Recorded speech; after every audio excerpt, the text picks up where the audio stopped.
जय श्री हरि। प्रिय भक्तों, सावन माह के कृष्ण पक्ष की एकादशी को कामिका एकादशी कहा जाता है। आप सभी को कामिका एकादशी की शुभकामनाएं। भगवान श्री कृष्ण ने धर्मराज युधिष्ठिर को बताया कि कामिका एकादशी व्रत कथा को सुनने मात्र से वाजपेय यज्ञ का फल प्राप्त होता है। पद्म पुराण में वर्णित कामिका एकादशी व्रत कथा को पूरा अवश्य सुने।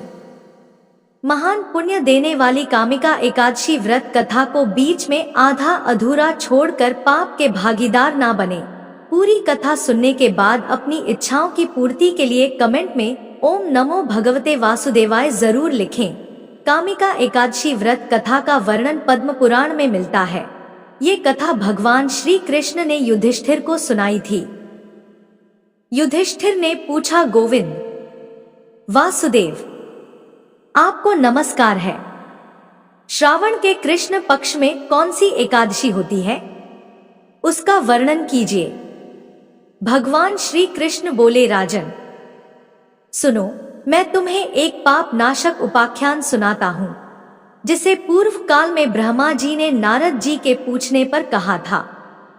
नारद जी ने प्रश्न किया, भगवन कमलासन, मैं आपसे यह सुनना चाहता हूँ कि श्रावण के कृष्ण पक्ष में जो एकादशी होती है उसका क्या नाम है, उसके कौन से देवता हैं तथा उससे कौन सा पुण्य होता है।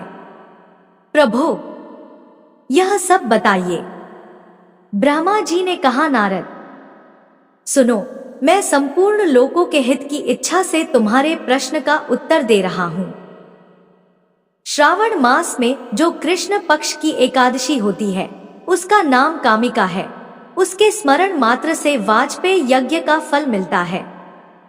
उस दिन श्रीधर, हरि, विष्णु, माधव और मधुसूदन आदि नामों से भगवान का पूजन करना चाहिए।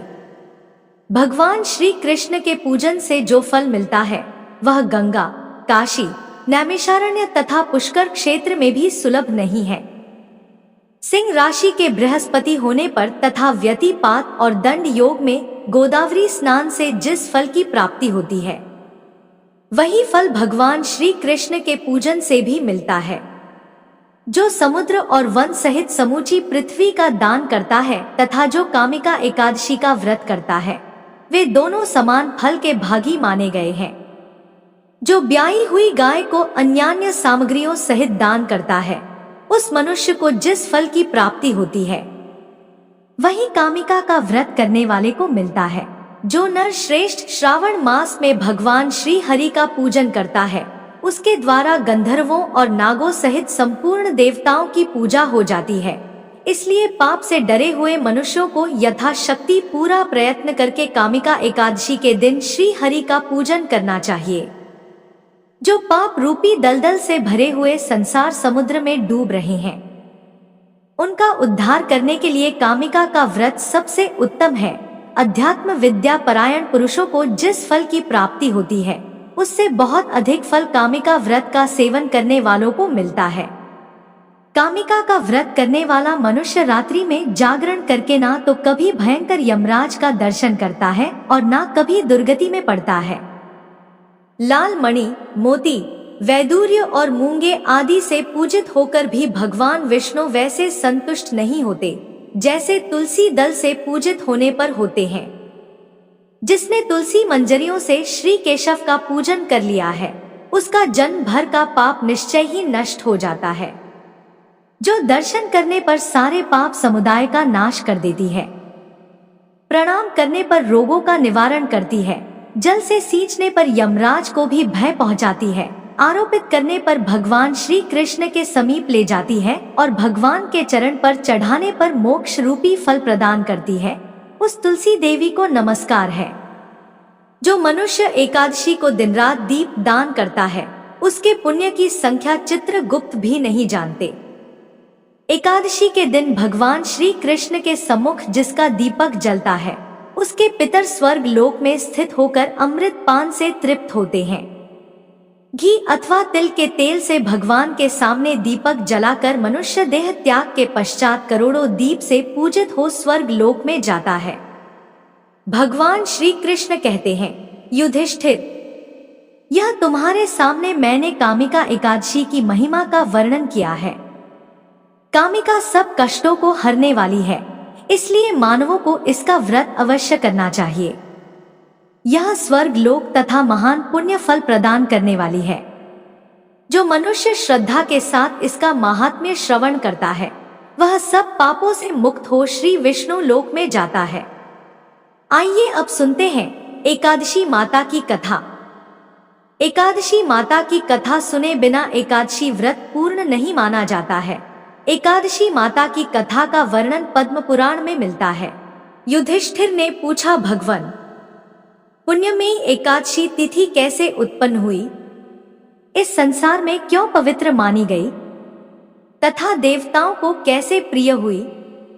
श्री भगवान बोले, कुंती नंदन, प्राचीन समय की बात है। सत्ययुग में मुर नामक दानव रहता था। वह बड़ा ही अद्भुत, अत्यंत रौद्र तथा संपूर्ण देवताओं के लिए भयंकर था। उस काल रूपधारी दुरात्मा महासुर ने इंद्र को भी जीत लिया था। संपूर्ण देवता उससे परास्त होकर स्वर्ग से निकाले जा चुके थे और शंकित तथा भयभीत होकर पृथ्वी पर विचरा करते थे। एक दिन सब देवता महादेव जी के पास गए। वहां इंद्र ने भगवान शिव के आगे सारा हाल कह सुनाया। इंद्र बोले, महेश्वर, ये देवता स्वर्ग लोक से भ्रष्ट होकर पृथ्वी पर विचर रहे हैं। मनुष्यों में रहकर इनकी शोभा नहीं होती। देव, कोई उपाय बतलाइए। देवता किसका सहारा लें? महादेव जी ने कहा, देवराज, जहां सबको शरण देने वाले, सबकी रक्षा में तत्पर रहने वाले जगत के स्वामी भगवान गरुड़ ध्वज विराजमान हैं, वहां जाओ। वे तुम लोगों की रक्षा करेंगे। भगवान श्री कृष्ण कहते हैं, युधिष्ठिर, महादेव जी की बात सुनकर परम बुद्धिमान देवराज इंद्र संपूर्ण देवताओं के साथ वहां गए। भगवान विष्णु क्षीर सागर के जल में सो रहे थे। उनका दर्शन करके इंद्र ने हाथ जोड़कर स्तुति आरंभ की। इंद्र बोले, देव देवेश्वर, आपको नमस्कार है। देवता और दानव दोनों ही आपकी वंदना करते हैं। पुंडरीकाक्ष, आप दैत्यों के शत्रु हैं। मधुसूदन, हम लोगों की रक्षा कीजिए। जगन्नाथ, संपूर्ण देवता मुर नामक दानव से भयभीत होकर आपकी शरण में आए हैं। भक्त वत्सल, हमें बचाइए। देव देवेश्वर, हमें बचाइए। जनार्दन, हमारी रक्षा कीजिए, रक्षा कीजिए। दानवों का विनाश करने वाले कमल नयन, हमारी रक्षा कीजिए। प्रभु, हम सब लोग आपके समीप आए हैं, आपकी ही शरण में आ पड़े हैं। भगवान, शरण में आए हुए देवताओं की सहायता कीजिए। देव, आप ही पति, आप ही मति, आप ही कर्ता और आप ही कारण हैं। आप ही सब लोगों की माता और आप ही इस जगत के पिता हैं। भगवान, देव देवेश्वर, शरणागत वत्सल, देवता भयभीत होकर आपकी शरण में आए हैं। प्रभु, अत्यंत उग्र स्वभाव वाले महाबली मुर नामक दैत्य ने संपूर्ण देवताओं को जीतकर इन्हें स्वर्ग से निकाल दिया है। इंद्र की बात सुनकर भगवान विष्णु बोले, देवराज, वह दानव कैसा है? उसका रूप और बल कैसा है तथा उस दुष्ट के रहने का स्थान कहाँ है? इंद्र बोले, देवेश्वर, पूर्व काल में ब्रह्मा जी के वंश में तालजंग नामक एक महान असुर उत्पन्न हुआ था, जो अत्यंत भयंकर था। उसका पुत्र मुर दानव के नाम से विख्यात हुआ। वह भी अत्यंत उत्कट, महापराक्रमी और देवताओं के लिए भयंकर है। चंद्रावती नाम से प्रसिद्ध एक नगरी है, उसी में स्थान बनाकर वह निवास करता है। उस दैत्य ने समस्त देवताओं को परास्त करके स्वर्ग लोक से बाहर कर दिया है। उसने एक दूसरे ही इंद्र को स्वर्ग के सिंहासन पर बैठाया है। अग्नि, चंद्रमा, सूर्य, वायु तथा वरुण भी उसने दूसरे ही बनाए हैं। जनार्दन, मैं सच्ची बात बता रहा हूं। उसने सब कोई दूसरे ही कर लिए हैं। देवताओं को तो उसने प्रत्येक स्थान से वंचित कर दिया है। इंद्र का कथन सुनकर भगवान जनार्दन को बड़ा क्रोध हुआ। वे देवताओं को साथ लेकर चंद्रावतीपुरी में गए। देवताओं ने देखा दैत्यराज बारंबार गर्जना कर रहा है। उससे परास्त होकर संपूर्ण देवता दसों दिशाओं में भाग गए। अब वह दानव भगवान विष्णु को देखकर बोला, खड़ा रह, खड़ा रह। उसकी ललकार सुनकर भगवान के नेत्र क्रोध से लाल हो गए। वे बोले, अरे दुराचारी दानव, मेरी इन भुजाओं को देख। यह कहकर श्री विष्णु ने अपने दिव्य बाणों से सामने आए हुए दुष्ट दानवों को मारना आरंभ किया। दानव भय से व्याकुल हो उठे। पांडु नंदन। उसके बाद श्री विष्णु ने दैत्य सेना पर चक्र का प्रहार किया। उससे छिन्न भिन्न होकर सैकड़ों योद्धा मौत के मुख में चले गए। इसके बाद भगवान मधुसूदन बद्रिका आश्रम को चले गए। वहां सिंहावती नाम की गुफा थी जो 12 योजन लंबी थी। पांडुनंदन, उस गुफा में एक ही दरवाजा था। भगवान विष्णु उसी में सोए थे। दानव मुर भगवान को मार डालने के उद्योग में लगा था। वह उनके पीछे लगा रहा। वहां पहुंचकर उसने भी उसी गुफा में प्रवेश किया। वहां भगवान को सोते देख उसे बड़ा हर्ष हुआ। उसने सोचा, यह दानवों को भय देने वाला देवता है, इसलिए निस्संदेह इसे मार डालूंगा। युधिष्ठिर। दानव के इस प्रकार विचार करते ही भगवान विष्णु के शरीर से एक कन्या प्रकट हुई, जो बड़ी ही रूपवती, सौभाग्यशालिनी तथा दिव्य अस्त्र शस्त्रों से युक्त थी। वह भगवान के तेज के अंश से उत्पन्न हुई थी। उसका बल और पराक्रम महान था। युधिष्ठिर। दानव राज मुर ने उस कन्या को देखा। कन्या ने युद्ध का विचार करके दानव के साथ युद्ध के लिए याचना की। युद्ध छिड़ गया। कन्या सब प्रकार की युद्ध कला में निपुण थी। वह मुर नामक महान असुर उसके हुंकार मात्र से राख का ढेर हो गया। दानव के मारे जाने पर भगवान विष्णु जाग उठे।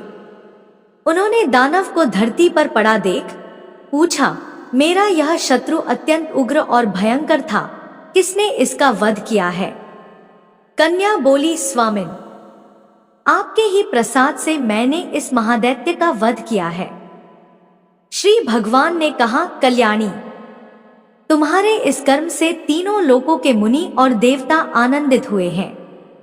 अतः तुम्हारे मन में जैसी रुचि हो उसके अनुसार मुझसे कोई वर मांगो। देव दुर्लभ होने पर भी वह वर मैं तुम्हें दूंगा, इसमें तनिक भी संदेह नहीं है। वह कन्या साक्षात एकादशी ही थी। उसने कहा, प्रभो, यदि आप प्रसन्न हैं तो मैं आपकी कृपा से सब तीर्थों में प्रधान, समस्त विघ्नों का नाश करने वाली तथा सब प्रकार की सिद्धि देने वाली देवी हो। जनार्दन, जो लोग आप में भक्ति रखते हुए मेरे दिन को उपवास करेंगे उन्हें सब प्रकार की सिद्धि प्राप्त हो। माधव, जो लोग उपवास दिन में एक बार केवल सायंकाल में खाकर अथवा एक भुक्त करके मेरे व्रत का पालन करें, उन्हें आप धन, धर्म और मोक्ष प्रदान कीजिए। श्री विष्णु बोले, कल्याणी, तुम जो कुछ कहती हो वह सब पूर्ण होगा। भगवान श्री कृष्ण कहते हैं, युधिष्ठिर, ऐसा वर पाकर महाव्रता एकादशी बहुत प्रसन्न हुई। दोनों पक्षों की एकादशी समान रूप से कल्याण करने वाली है। इसमें शुक्ल और कृष्ण का भेद नहीं करना चाहिए। यदि उदय काल में थोड़ी सी एकादशी, मध्य में पूरी द्वादशी और अंत में किंचित त्रयोदशी हो तो वह त्रिस्पृशा एकादशी कहलाती है। वह भगवान को बहुत ही प्रिय है। यदि एक त्रिस्पृशा एकादशी को उपवास कर लिया जाए तो 1 सहस्र एकादशी व्रतों का फल प्राप्त होता है तथा इसी प्रकार द्वादशी में पारण करने पर सहस्र गुना फल माना गया है। अष्टमी, एकादशी, षष्ठी, तृतीया और चतुर्दशी ये यदि पूर्व तिथि से संयुक्त हों तो उनमें व्रत नहीं करना चाहिए। परिवर्तिनी तिथि से युक्त होने पर ही इनमें उपवास का विधान है। पहले दिन में और रात में भी एकादशी हो तथा दूसरे दिन केवल प्रातः काल एक दंड एकादशी रहे तो पहली तिथि का परित्याग करके दूसरे दिन की द्वादशी युक्त एकादशी को ही उपवास करना चाहिए। यह विधि मैंने दोनों पक्षों की एकादशी के लिए बताई है। जो मनुष्य एकादशी को उपवास करता है वह वैकुंठ धाम में जाता है। जो मानव हर समय एकादशी के महात्म्य का पाठ करता है उसे सहस्र गोदानों के पुण्य का फल प्राप्त होता है। जो दिन या रात में भक्ति पूर्वक इस महात्म्य का श्रवण करते हैं वे निस्संदेह ब्रह्म हत्या आदि पापों से मुक्त हो जाते हैं।